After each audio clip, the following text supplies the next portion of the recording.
میں پہلے بدھسٹ تھی مگر اب میں مسلمان ہوں۔ بدھسٹ لوگ بیک وقت کئی خداؤں پر یقین رکھتے ہیں۔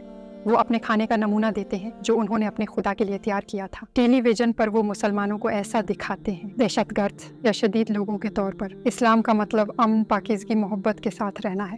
میری خواہش ہے کہ سب یہ بات جان لیں، اسلام کو کھولیں اور اس پر یقین کریں۔ اگر محمد صلی اللہ علیہ وسلم اس دروازے سے تشریف لائیں، میں ہر چیز سے پہلے آپ صلی اللہ علیہ وسلم سے معافی مانگوں گی۔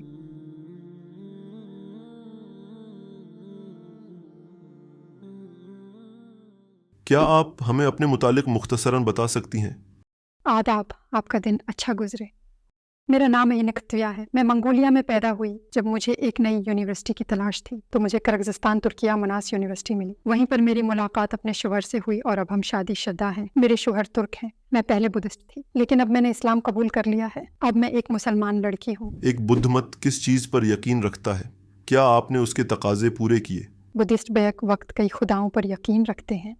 وہ اپنے خداؤں کے لیے ہر رات دیے جلاتے ہیں اور اس طرح کر کے انہیں لگتا ہے کہ وہ اپنے گناہوں سے نجات پا رہے ہیں۔ ہر صبح وہ اپنی چائے آسمان یعنی خدا سے شیئر کرتے ہیں اور اپنے کھانے سے تھوڑا کھانا بھی دیتے ہیں اور پھر خداؤں اور ریڈ منٹاس سے دعا مانگتے ہیں۔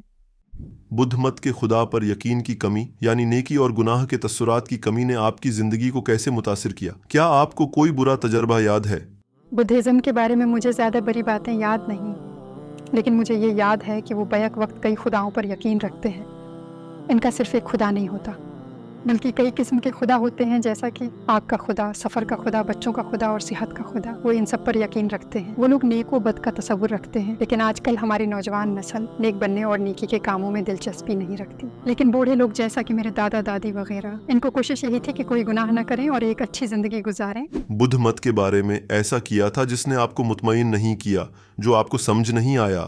کچھ بزرگ کہتے تھے کہ اچھے لوگ مرنے کے بعد خدا بن جاتے ہیں۔ مجھے اس پر یقین نہیں تھا کیونکہ خدا صرف خدا ہی ہو سکتا ہے، کوئی انسان نہیں۔ یہ ناممکن ہے کیونکہ خدا تو خدا ہوتا ہے جسے بنایا نہیں گیا، جسے پیدا نہیں کیا گیا۔ خدا کے بیوی بچے نہیں ہوتے، وہ آسمان میں رہتا ہے اور ازل سے وہی ہے۔ کیا آپ نے کسی واقعہ یا سوچ کے نتیجے میں سوال کرنا شروع کیا؟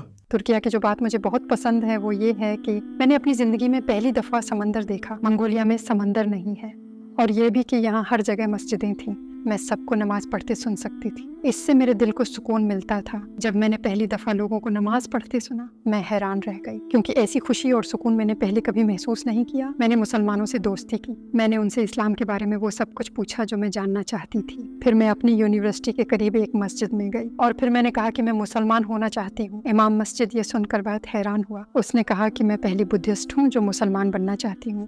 آپ کے اسلام قبول کرنے پر آپ کے رشتہ داروں اور دوستوں کا کیا رد عمل تھا؟ مسلمان ہونے کے بعد میں نے صرف اپنی والدہ کو اطلاع دی اور کسی کو نہیں بتایا۔ کچھ مہینوں بعد میں نے اپنے رشتہ داروں کو بتایا، لیکن ان کو بتاتے ہوئے میں بہت خوفزدہ تھی۔ لیکن میری والدہ نے کہا کہ تم نے یہ قدم اپنے لیے اٹھایا ہے، اگر تم خوش ہو تو ہم بھی اسی میں خوش ہیں۔ ہماری نیک خواہشات تمہارے ساتھ ہیں۔ پچھلی جنوری میں نے اپنے دادا کو اس بارے میں بتایا۔ مجھے لگ رہا تھا کہ وہ خفا ہوں گے، میں ان کو ناراض کر دوں گی۔ جب میں نے انہیں بتایا کہ میں باہر جاتے ہوئے ہمیشہ یہی پہنتی ہوں تو وہ مسکرائے اور کہنے لگے، مجھے بھی تمہاری طرح سر ڈھکنا ہے، چلو مل کر کرتے ہیں اور باہر جاتے ہیں۔ مجھے ان کی اس بات پر بہت ہنسی آئی۔ آپ کی پہلی نماز کیسی تھی؟ آپ کو کیسا محسوس ہوا؟ جب میں نے پہلی دفعہ نماز پڑھی تو مجھے لگا جیسے میں کسی اور دنیا میں آ گئی ہوں۔ مجھے لگا جیسے میں اللہ تعالیٰ کے سامنے بالکل تنہا ہوں، اور میں نے ہر چیز اسی کے در سے مانگی، صرف اسی کے آگے ہاتھ پھیلایا۔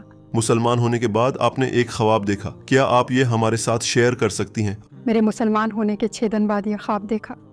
میں نے دیکھا کہ میں ایک ہاسپٹل جیسی جگہ پر ہوں اور ہر کوئی لائن میں کھڑا ہے۔ وہاں 3 سفید دروازے تھے۔ ان میں سے بائیں طرف کے دروازے پر نیلے بیک گراؤنڈ پر گولڈن کلر میں عربی زبان میں قرآن کی پہلی 7 آیات لکھی ہوئی ہیں۔ مجھے محسوس ہوا کہ اللہ تعالیٰ نے یہ پیغام میرے لیے بھیجا ہے، یہ بتانے کے لیے کہ میں نے صحیح راستہ چنا ہے اور یہ میری زندگی کی بہترین چوائس ہے۔ کم از کم مجھے اس پر مکمل یقین ہے۔ آپ کو ہمارے نبی صلی اللہ علیہ وسلم کے متعلق کس چیز نے سب سے زیادہ متاثر کیا؟ رسول اللہ صلی اللہ علیہ وسلم کے سارے اعمال جو آپ صلی اللہ علیہ وسلم نے فرمائے، اللہ تعالیٰ کے ہر حکم کی تعمیل کرنا، اپنی قوم تک اللہ تعالیٰ کا پیغام پہنچانا۔ آپ صلی اللہ علیہ وسلم نے وہ سب ہم تک پہنچایا، حتیٰ کہ کوئی آپ صلی اللہ علیہ وسلم پر ایمان نہیں لایا، تب بھی آپ صلی اللہ علیہ وسلم نے ہمت نہیں ہاری اور اپنے عقیدے پر قائم رہے۔ آہستہ آہستہ تمام چیزوں کی وضاحت فرمائی اور ہمیں بہت سی اچھی چیزوں کے بارے میں بتایا۔ مجھے یہ جان کر بہت اچھا لگا کہ آپ صلی اللہ علیہ وسلم نے ہمارے لیے کیا کچھ کیا۔ ہم شکر گزار ہیں کہ اب سب اسلام کے بارے میں جانتے ہیں۔ اگر ہمارے نبی صلی اللہ علیہ وسلم ابھی دروازے سے داخل ہوں تو آپ ان سے کیا کہنا چاہیں گی؟ اگر محمد صلی اللہ علیہ وسلم اس دروازے سے تشریف لائیں، مجھے اپنی آنکھوں پر یقین نہ آئے گا۔ آپ صلی اللہ علیہ وسلم وہ ہیں جنہوں نے ناممکن کو ممکن کر دکھایا، جو اسلام جیسا عظیم مذہب لے کر آئے۔ وہ پہلی بات جو میں آپ صلی اللہ علیہ وسلم سے کہوں گی یہی کہ میں شرمندہ ہوں۔ مجھے بہت افسوس ہے کہ آپ صلی اللہ علیہ وسلم کے عظیم مذہب تک میں بہت دیر سے پہنچی۔ کاش میں پہلے ہی پہچان لیتی، کاش میں تھوڑا پہلے قبول کر لیتی۔ اگر آپ کو غیر مسلموں سے بات کرنے کا موقع ملے تو آپ کیا کہنا چاہیں گی؟ اسلام کا مطلب امن، خلوص اور محبت ہے۔ اگر آپ واقعی اسلام پر یقین رکھتے ہیں، احترام کرتے ہیں اور دل سے چاہتے ہیں تو آپ کو وہ انعام مل جائے گا جس کے لیے اللہ تعالیٰ نے ہمیں بھیجا ہے۔ اس وقت پوری دنیا آپ کو سن رہی ہے، آپ کیا کہنا چاہیں گی؟ میں اسلام کی آواز بنوں گی اور یہ بتاؤں گی کہ یہی سچائی ہے، کیونکہ دوسرے مذہب میں لوگ اپنے خداؤں کے دل سے عبادت نہیں کرتے اور ان کے کہنے پر مکمل عمل نہیں کرتے۔ مثلاً وہ چوری کر رہے ہیں، جھوٹ بول رہے ہیں، شادی سے پہلے بچے پیدا کرتے ہیں اور شادی کے بعد ان بچوں کو اکیلا چھوڑ دیتے ہیں۔ جب خاندان ٹوٹتا ہے تو سب سے زیادہ نقصان بچوں کا ہوتا ہے، والدین کا نہیں۔ لیکن اسلام میں سب ایک دوسرے کا احترام کرتے ہیں، بچوں کا خیال رکھتے ہیں اور ہمارا خدا ان کی مدد کرتا ہے جو نیک زندگی گزارنے پر یقین رکھتے ہیں۔ میری خواہش ہے کہ سب لوگ جان لیں، اسلام کو سمجھیں اور اس پر ایمان لائیں، کیونکہ ایسا سوچنا کہ انسان خدا ہے، دنیا صرف گناہوں کا ڈھیر بنتی جا رہی ہے۔ اس لیے میں چاہتی ہوں کہ سب جان لیں کہ اسلام ہی ہمارے لیے بیسٹ ہے۔ میرا انٹرویو دیکھنے کے لیے آپ کی توجہ کا بہت شکریہ۔ اپنا خیال رکھیے گا۔